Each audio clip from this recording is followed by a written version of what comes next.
camera. Okay, so I will hand it off to Dr. Dodson. All right, thank you, Jeremy. I appreciate it. Good afternoon, everyone. Welcome to our April YuZoom. It is great to see you as is today's continued Zoom meeting setting. So a couple of updates for me, and I'll start by saying April is the month of the community college. It's a month where we get a chance to highlight the transformation that community colleges shepherd in our students and in our communities. And our student success and institutional effectiveness team is working on doing that officially for the college. But there are, I think, a lot of ways that you can celebrate this month as well. The biggest is being a storyteller. I want to encourage you to share on your social media accounts or tell the story to your friends and your neighbors that community college plays or has played in your life. Whether it's your own story of attending a community college like mine, or the story of how your work in a community college at Yuba is fulfilling, whatever way you choose to highlight Yuba College and community colleges, I hope or I ask that you'll be loud and YC proud. We are in the midst of planning for reopening Yuba, and we have two parallel tracks running and a lot of moving parts. So the first track is setting a date that will return to work face-to-face and the new normal. This date is likely to be in August, just prior to the start of the fall semester, but it will include up until then a gradual return to work over the next 4 months. While we outline this work through conversations with employees, we're also monitoring state guidance and meeting weekly with our local health officers. Of note, Governor Newsom just announced a potential complete reopening of California if conditions are met by June 15th. And for me, that's one of the many signs that life is getting a bit more normal day by day. In the meantime, please continue to wear a facial covering, stay home if you're feeling any symptoms, and certainly social distance when you're in groups. Vaccines are now available in Yuba and Sutter counties to anyone over the age of 16. I personally have chosen to be vaccinated, and I would encourage anyone willing to do so to consider getting an appointment and getting vaccinated. All of the actions I just listed continue to help keep our case rates low and improving, and certainly will lead to us overcoming COVID-19. A second track of planning that I want to talk about is also in progress, and that's a pilot project to make telework an option long-term at YCCD. Our efforts during the pandemic absolutely demonstrated that telework is clearly possible. Now we need to create the policies, practices, and bargaining agreements necessary for it to be an option long-term. And we have much to do in this area, including training and development. But I'm really pleased to see that a pilot project is being drafted that will make this important work-life harmony practice a more permanent possibility in places that it makes sense for our operations. One more update from me, and that's the Rotary Clubs of Yuba and Sutter counties / Say Love project at Yuba College. So last year, a volunteer project was in the works to do some beautification work at our Marysville campus. And this project was put on hold due to COVID. In fact, it was planned in March of last year, and with just about a month to go, they had to cancel it. With our transition to red and updated outdoor protocols, we'll now be able to host these volunteers at our campus on Saturday, April 24th and Saturday, May 1st. Say Love and the Rotary Clubs will be bringing volunteers to redesign low maintenance garden beds in areas visible from our west parking lot entrance. The project will cost more than $40,000, and it's all donated from the clubs and local community members, including the volunteers, the materials, everything.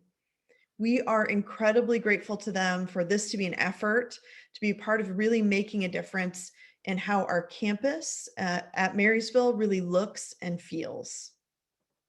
Next slide. This year, perhaps for the first time, YCCD participated in California Community College's Classified Professionals Awards program. YCCD employees were invited to nominate a member of our staff in a classified role for their commitment to student success. Nominations were reviewed by a committee, and the top 3 nominations, one from the district, one from Yuba, and one from Woodland, were submitted to the Board of Trustees. This year, a Yuba College professional, Sylvia Gonzalez, was submitted to the State Chancellor's Office for the state level award, and we certainly look forward to hearing that outcome soon. I wanted to take some time today, though, to recognize the 6 employees at Yuba College who received nominations for this award. Each of them had an incredible list of accomplishments, and I thought it would be important to read a few lines from each nomination to share with you the talent, passion, and drive amongst our classified professionals at Yuba. So bear with me. This is going to take a few minutes, but it's totally worth it to hear about these amazing staff members. So let me start with, according to her nominator, Sylvia Gonzalez has been an advocate for students, bridging the gap and helping them when they struggle academically and emotionally to ensure they can fulfill their goals. Sylvia has a knack for bringing out the best in students and utilizing their strengths, even going out of her way to be in the audience when students are presenting in class, just to be a support. She always promotes self-advocacy in all students and encourages them to use their voice and gain the most out of community college's resources. For this and many other reasons, Sylvia was nominated for this award. Raminder Baines was nominated for her focus, no matter what work or project she's doing, always being, how will this action affect the students? Will what we are doing provide successful opportunities for fair and equitable student outcomes? She's walked students through the college registration process and has ensured that each student has enrolled in the necessary classes, which provide the best pathway for success.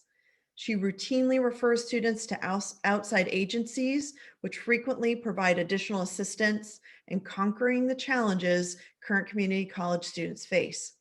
For this and many other reasons, Raminder was nominated for this award.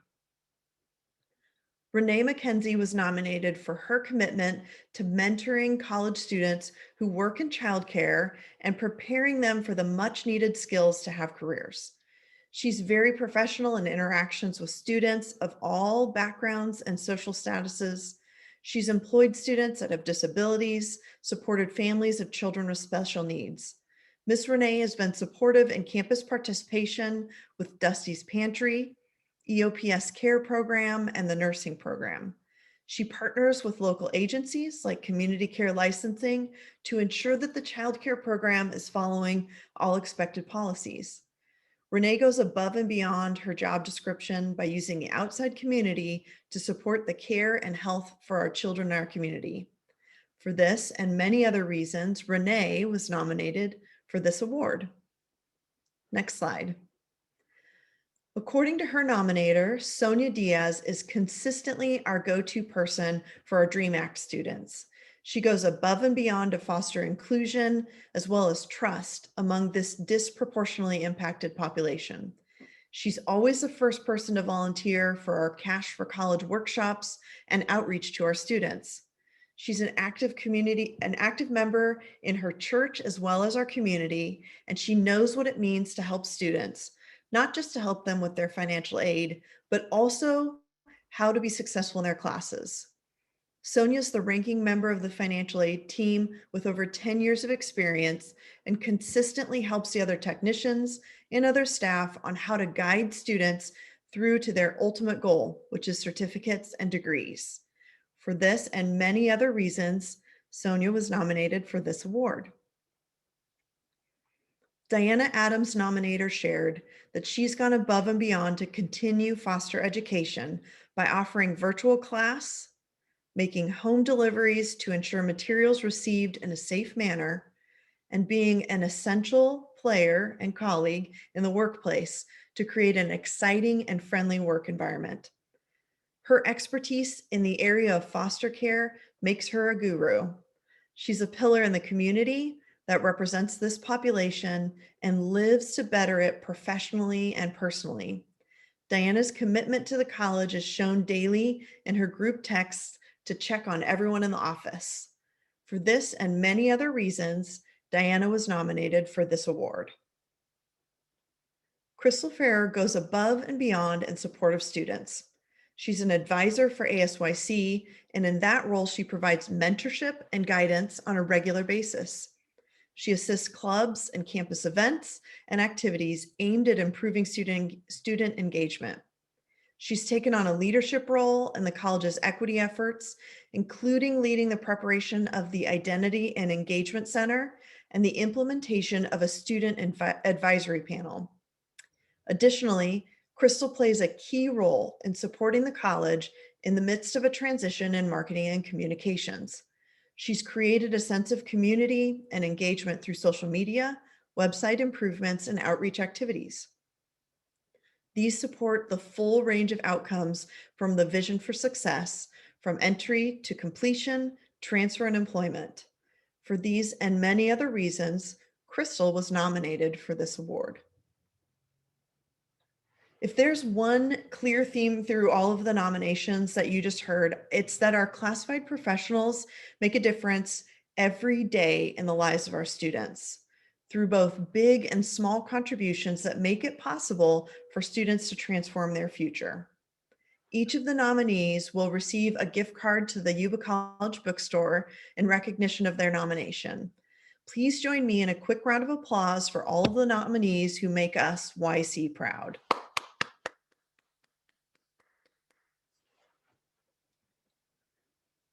I'd also like to take a quick moment to thank the 10 people who nominated the 6 people you just heard about. That's right, a few of these folks received multiple nominations. Those of you who took time to recognize a colleague made a difference in building community at Yuba College, so thank you. And a quick shout out to Cassie Leal and District 8 HR who pulled the process together. This was a great opportunity to recognize employees. Thank you, and we appreciate you.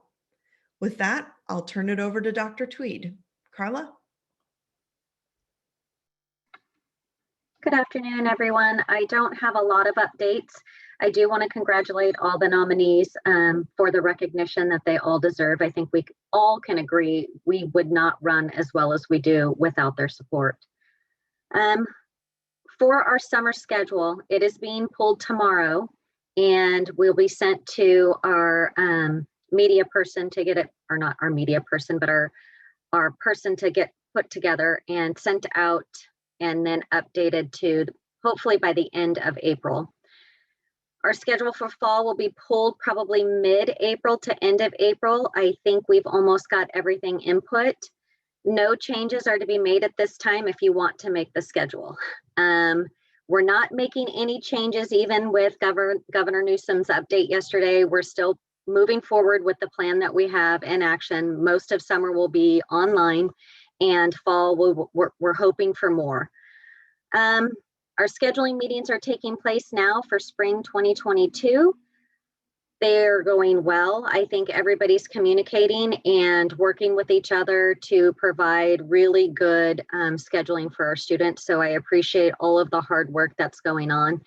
And I hope you all had a restful break for spring break.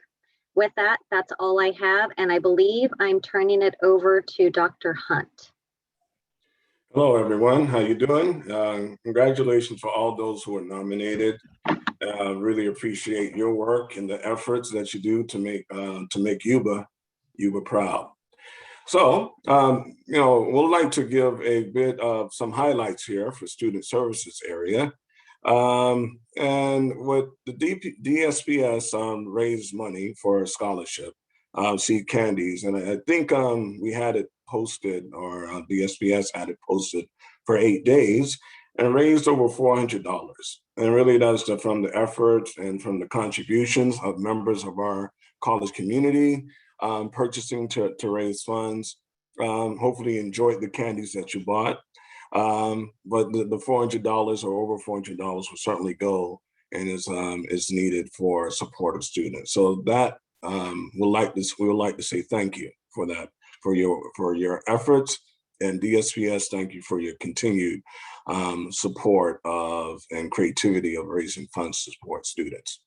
Also like to give a shout out to CARE EOPS and for having their baking cookies with kids, over 20 parents and of course multiple kids per parent participated. And that was great to see such high participation in this remote Zoom world. So good job, and really appreciate the fact that you're linking the community and extending that out and figuring ways to bring in, well, not only the parents, but the children, the small children to participate. Financial aid have dispersed CARE funds to students who submitted a CARES application, total amount of $159,700. Always proud to see how financial aid disperse funds for those in need as a result of COVID. We're having some challenging times out there in the world right now, and the good to see our financial aid department continuously working so hard to make sure students and their families have access to resources. It's a drop in the bucket sometimes, but evidently it does make a difference. And I'd like to give a bit of a shout out to Enrollment Services, Rory Martin and Inderjeet Dole for the work that they're doing for outreach efforts in this COVID world. And so we will have some thematic days.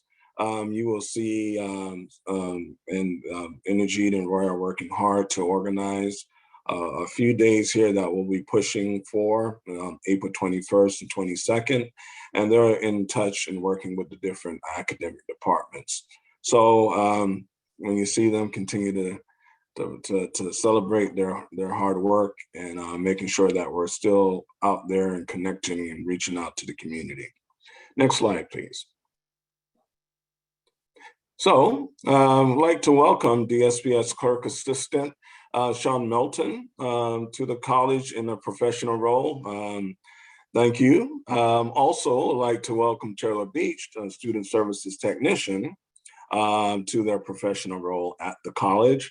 I say this because they both were student assistants, and so it's good to see that they've gotten experience working as a student assistant and also had other experiences that made them capable of handling the position that they're in. So congratulations. Corey Lore is official as our administrative assistant for EOPS Care CalWorks. Would certainly love to welcome them and to their roles. Next slide. We can go ahead and play the first year experience promo video.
So with the first year experience, we are looking to recruit anywhere between 40 to 50 students who will participate in the first year experience. Of course, the EOPS program has had one, but we're looking to expand this out to general students. And so we're looking for this summer to start with unit coursework, and where students will take a Counseling 10 course. In the fall, they will take English 1A or 1E, and in the spring, English 1C. And students will also be introduced to our our student equity 101, which will cover courses, will be workshops that will go into financial literacy, social networking, social capital, also experiences like our African American experience, our Asian experience, Native American experience, and so forth, Latinx experience, and also our regional experience. And so this will be a model of wraparound support. So we'll have real life support network and skill development and so forth. So students can now start meeting with an advisor. So they'll complete the application. Our staff will reach out and connect with them and walk them through the process. They will meet with a counselor who will provide advisement and guidance to them with expertise, of course. And we hope to have most of them registered around May 7th. June 5th will be orientation. And we're looking to go ahead and get started for June 14th, of course, for coursework and the workshops. So next slide. All right, so we'll go ahead and introduce Kali, who will introduce Triple S Trio. So. Hi, everyone.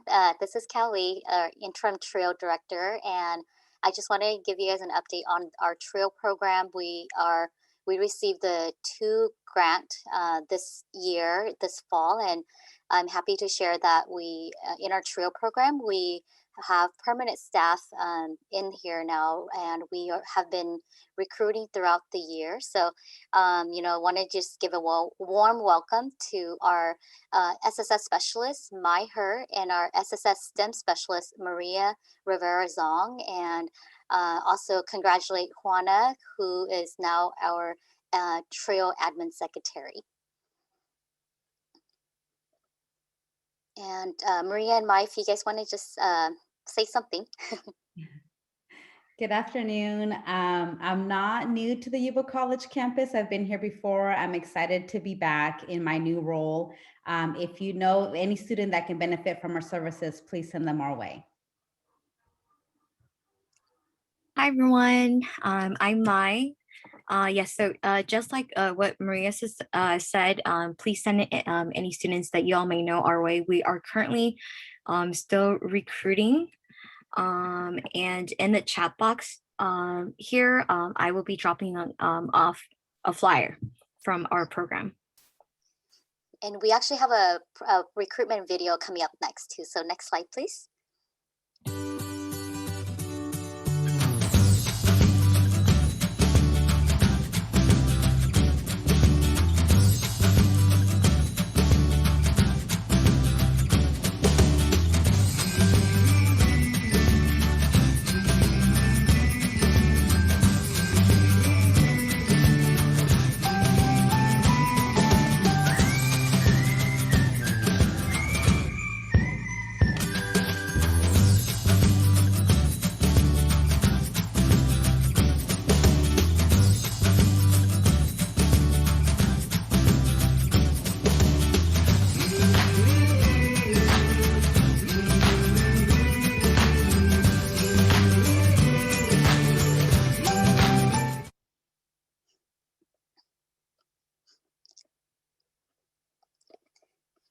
So like I said, and what the specialists have said, we are still recruiting for students. Those of you who have referred students to us, thank you so much.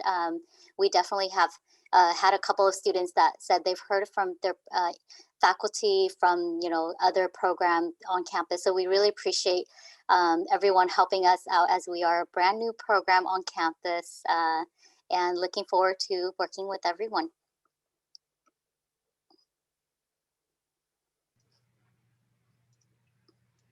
Thank you, Callie. So just a quick student success and institutional effectiveness update. Wanted to welcome Riley Frederking, who is not new to the college. She was our MESA specialist, but she was the successful candidate for the IA College Success. So welcome her back into the team, or continuing in the team. With marketing, we are in the midst of recruiting for a student marketing and engagement coordinator to replace Teresa's position, the marketing and public events coordinator. That closes this Friday. If you know of anyone, please encourage them to apply. We are working on a summer-fall campaign for advertising and promotion. One of the things that we want to focus on is highlighting some of our key programs, maybe those that are in need of additional enrollments or kind of our key market programs. If you have ideas, please reach out to me and let me know. We are also beginning work on a website audit to try and clean up some of the broken links, some of the duplicate information, as well as kind of some of the structure, trying to really understand where our pages are so we can make it a little bit easier for students to navigate. We're also looking for student media ambassadors, students who can really help us with kind of reaching out on the app, through social media, through different venues, because I think the voice of students speaks much more loudly than the voice of employees. And so we're looking to find individuals. If you have students who would be interested, this will be a student worker position. We're also going to be looking at our mascot. We'll have a work group that's starting pretty soon to try and identify how we can update our mascot. So that group will be starting. As far as mobile apps, today we had a meeting about adding a contact trace plus component. And I know contact trace may sound scary, but really this is a way for us to have some screening questions that students can fill out before coming on campus. Students and staff can fill out before coming on campus to demonstrate that they don't have any of the symptoms, and then it will give them a clear pass. It'll also help us kind of better inform students about protocols when we do start to return to campus. It'll also provide some health guidance. There's already some of this that's on there about kind of quick tips for students on maintaining healthy lifestyle. And there will be some mental health support components that are really like guided instruction for the students, and directing them to resources that are already available at the college and in the community. We will also begin working on dashboard phase 3, which is going to be focused on guided pathways. The first dashboard focus was program review. The second was enrollment management. Both of those will continue, but the next one we're adding on is guided pathways. I have had a couple of requests for additional guidance on dashboards, and I will be trying to set up office hours and send that information out. But also, if you personally want to know how to access the dashboard, you have data questions that you're wondering either is it already on the dashboard or could we add it to a dashboard, please feel free to reach out to me. Next up, I believe we have Crystal. Great. So a couple of updates for cultural heritage and campus life. April is Multicultural Communications Month. You can see the graphic is on social media. It's updated on the webpage, and you'll also see the graphics on the marquee when you drive into work too. So basically what Multicultural Communications Month is about is in finding the opportunities to learn more about other cultures, including all of the different nuances behind them, such as language, background, and customs, to better understand and interact with each other, breaking down a lot of barriers with, even just the basic language barrier that could occur, and inviting people of different cultural heritages and different communication styles to better interact with each other and with us as employees as well. So I look forward to learning a little bit more about it and posting some things on social media. In addition to that, finals frenzy planning is underway. ASYC started it off with a discussion on Tuesday at their meeting. And in addition to that, any clubs or individuals that are interested in hosting an activity for finals frenzy, be it say an hour-long yoga session or 30-minute virtual walk or something like that, please let me know. You can email me or asyc@yccd.edu to plan that.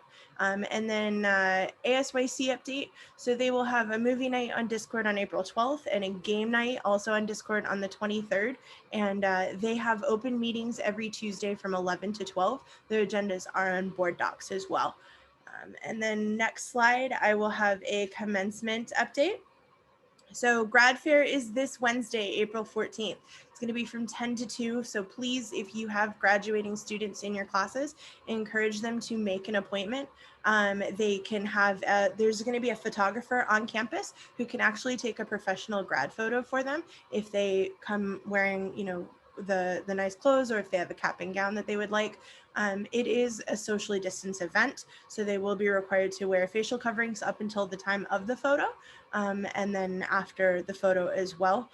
In addition to that, the deadline to petition for graduation is the next day. It's going to be on the 15th, which is Thursday.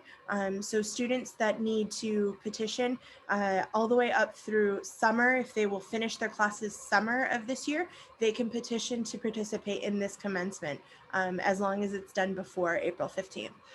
In addition to that, commencement speaker applications are available. The website is on there. Applications are due on the 22nd. So if you as faculty or staff have any graduate students that you know of who may be interested in serving as a speaker, or have an exceptional story to tell about their process to commencement, then please encourage them to apply. And then lastly, we will have 2 different commencement events. One will be in the morning from 10 until 4 on the 28th. That's going to be a drive-through commencement where graduates will be able to pick up little swag bags and have opportunities to actually take pictures. And then there will be the virtual commencement that evening at 7 p.m. as well. All right, thank you. Next up is Brian. Hello, everyone. I've been asked to give an update on the fire alarm project that's coming up. And one of the reasons that this is really important is because it's going to affect every building on campus. And so in a sense, it will affect every person who works here in some way or shape or form. So this is not a warm and fuzzy project. It's not a big beautification or a new building, but it is certainly very important, and it'll impact everyone's safety in a positive way. This is going to be a huge project for us. It's been over 10 years in the works. Dave and I have been working with the state to get state funding approval for over 3 years. And, you know, it's really amazing to some extent because we were able to get over $4 million given to us from the state to help us pay for this project. The other portion of that is then funded through obligation bond. So the next slide there, this is the warm and fuzzy part. So what you have is we're going to have new systems in place. You're going to see these around campus into strategic areas. They'll be primarily located in the lobbies. Currently, we have some of these systems now, but what's really problematic with what we have is that they're all divorced systems. None of the systems communicate together. So what we're really getting from this whole package is we're having one integrated fire alarm system that will work holistically throughout the campus. And right now we don't have that. We have multiple systems. We have multiple points of monitoring. We have multiple challenges. I'll just go from there. So you'll see a little red microphone right there in the middle is like a handset, and that will allow strategic partners to come up and actually report emergencies, and there will be loudspeakers, and it will have both clear and amber strobe. So these things work for any type of emergency. They won't necessarily just be for fire. Yes, they do have fire, and a lot of that system is automatic, but they will also work for any other type of emergency that someone can come up to that handset and then they can report out on that device. And there's multiple zones of programming that go along with that without getting too much in the weeds. But the biggest key of this EST4 system that we're getting is mass notification. And so that mass notification allows you to get that audible notification, both audible and then visual, which is the strobes, to all people within a zone or a building. So it can be campus wide, or it can just be to one building. But it is really a great system, and it's also helps us be code compliant, bring us up into the 21st century. This is another little part of the system that we don't have now. There's Fireworks is a software system, allows remote monitoring of all the systems, allows you to go in and do, you know, if there's supervisory for any repairs or anything like that, this system helps to monitor that continually, where we don't actually have that now. This was just a map, and it kind of gives you, this is the map of the campus, but literally every building on campus is affected in some way, and I've included a couple of slides just so that you can understand. Each building that's on this in gray is going to have somehow the system is going to be altered in some way. So it pretty much affects everybody and affects the campus wide. But what I did was include a couple of examples so you can understand why there's going to be an impact in each space. Now, this is just a one-line diagram of some of the devices that have to be added into each of the classrooms to make this system functional. And these are either audio or visual components that have to be added. And this is the 1,000 building. And you can see here in that one line that runs through, every single classroom space is basically affected or impacted by this work. So the same is true if we go to the next slide, is on number, it's I think building 100B. And you can see again that the one line diagram, it shows all the lobby spaces and the offices, and we're literally going to be in everybody's way, in everybody's space. So there's going to be an impact to everybody, and we're going to need that partnership, which I actually included that in the slide down at the bottom here. But go to the next slide, is the anticipated time schedule. So we've already been working on this. Honestly, it's been 3 years to get to this point of the state funding. We've been working on the preliminary plans. The working drawings are basically done. We've had several reviews and reiterations of that several times over, but we've come to a place where we're getting it buttoned up and finalized. One of the things we want to do before we go out to bid is what we'd like to get some feedback of how the work we're doing. We want to know the schedules of the classes so that we can schedule our work to make the minimum amount of impact. And so, and if we do that when we bid, that means if a contractor has to work off hours or overtime or in a holiday or a weekend work to help minimize the impact that it would have on students and staff, then we want to pre-plan that in the bid, because if we do it afterward, it costs a lot more money. So we're looking at the DSA final approval in October, advertised for bid and construction in January of 2022, and then award the construction in April. So basically almost a year from now is when we'd actually be starting this work. And then the project completion will be in December, so that we have that time period to get this work done. What I've included in the next slide is what we asked. And this is that we have that need for partnership from all the faculties and facilities, staff and students. And this is so we can minimize that schedule and the impact of everything on that schedule. We know that there's going to be problems. We know that there's going to be hiccups, and we're really striving to get that partnership to understand that when it's all done, this is a benefit to everybody, and campus wide we make the whole place safer. And it's something we've needed for over 10 years. Anyway, that's the end of my presentation. So, hello, Eric Burns here with athletics. I'm going to update you. I'm excited to announce we're going to have some intercollegiate athletic activity. Baseball, softball, and track or field are set to begin intercollegiate competition. Baseball this coming Saturday, softball the following Wednesday, and track and field the Saturday after that. Of course, these games and meets are subject to change due to weather as well as COVID concerns, obviously. I'm less excited to announce that spectators are not allowed currently, but I will certainly inform the campus community when that changes. We are hoping to stream baseball and softball. That is being pursued. I'm hoping to have a meeting with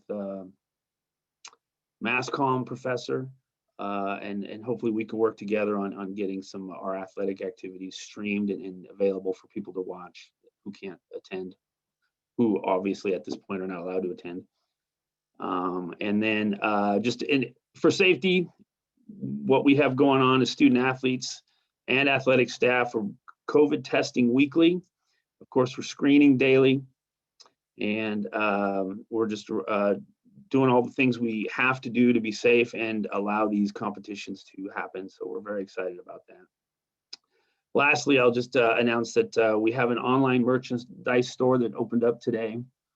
I'll put a link to it in the chat, and that store goes until April 15th.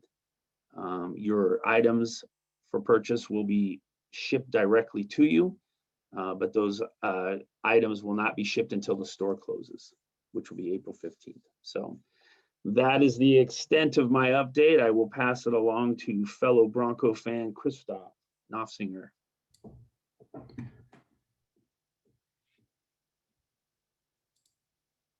I am unmuted. Okay. Good afternoon, everyone. I just have 2 quick updates. First, I emailed a short survey to all faculty on Monday requesting input on course ad dates, as we're currently reviewing and revising the course ads and drops AP. Thanks to those who've already responded. And if you haven't already responded, please take a couple minutes to respond. It is a really short and quick survey. Second, the State Academic Senate Spring Plenary is next week. I sent an email to all faculty with links to the resolutions. Please share any feedback with me to inform my voting next week. And that's all I had. So I'll turn it over to Jasmine with an update from the bookstore. Thank you, Professor Knopfsinger. Hello, everyone. I just wanted to provide a little quick update.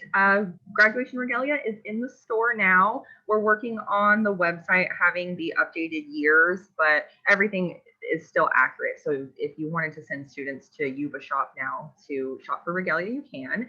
And we have it in the store. So we're open Monday through Friday, 10 to 2. They can definitely come in. And if any faculty need regalia for a recording or the drive-through event, you can come to me and we can special order that for you. Any departments, if you need a special stole, we can also do that for you. So feel free to reach out to me if you need anything for regalia. Next slide, please. We are actively chasing summer book orders. So if you know what materials you're using, please submit that information to us ASAP.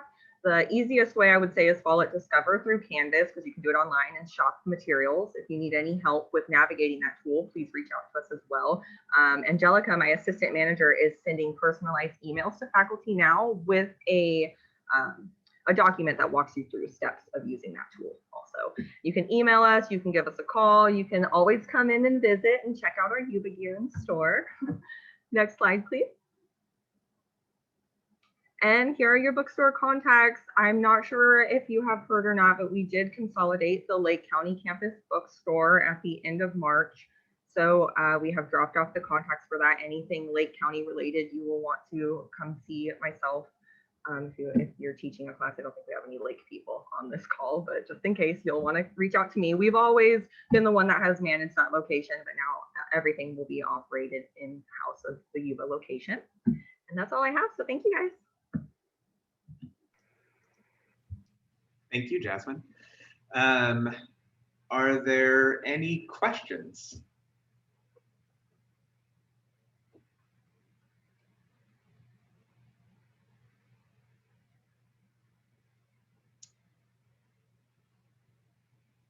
We do have results for the voting. So it looks like Irma came in first. Second would be Michael Bagley.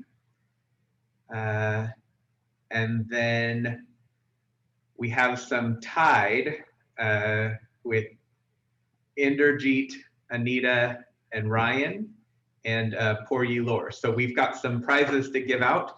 We will get those out to everyone. Like I said, the next Zoom one in May, we will have a mask decoration. We will have some kits that you will be able to pick up. As soon as we have those ready, we will let you know. And you can also request that we send them out, but they will be here on campus. Any other questions? Ryan. Oh, Eric answered the question.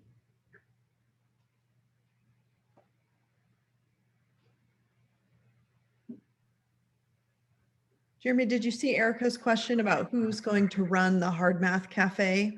Yeah, so we do not have an answer for that at the moment. We're still trying to find out, trying to work through the hiring process. So I will be in touch.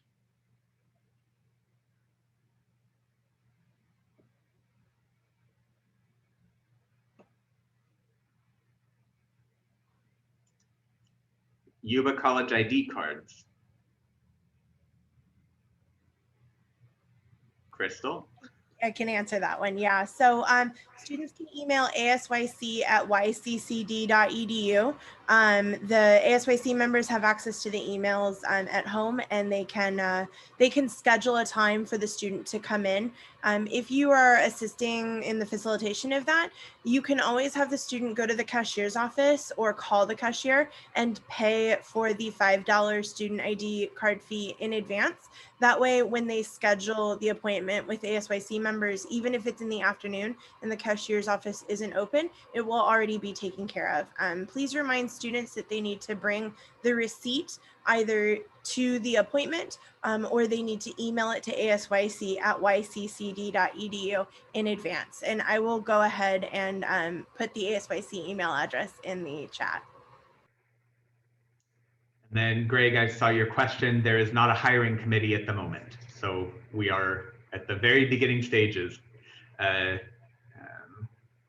Riley was just approved by the board at the last meeting. So we are still working on that.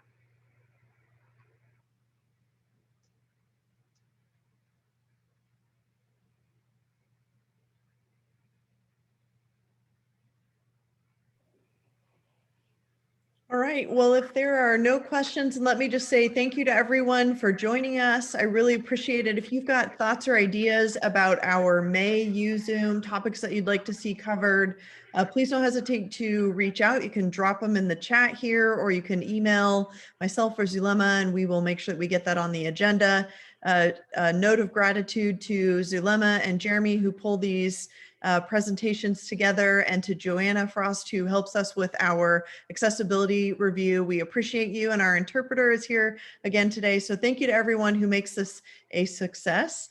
We will get the video sent out shortly, and we will see you probably in meetings between now and then, but at least see you at our next YuZoom in May. Thanks everyone, have a great day.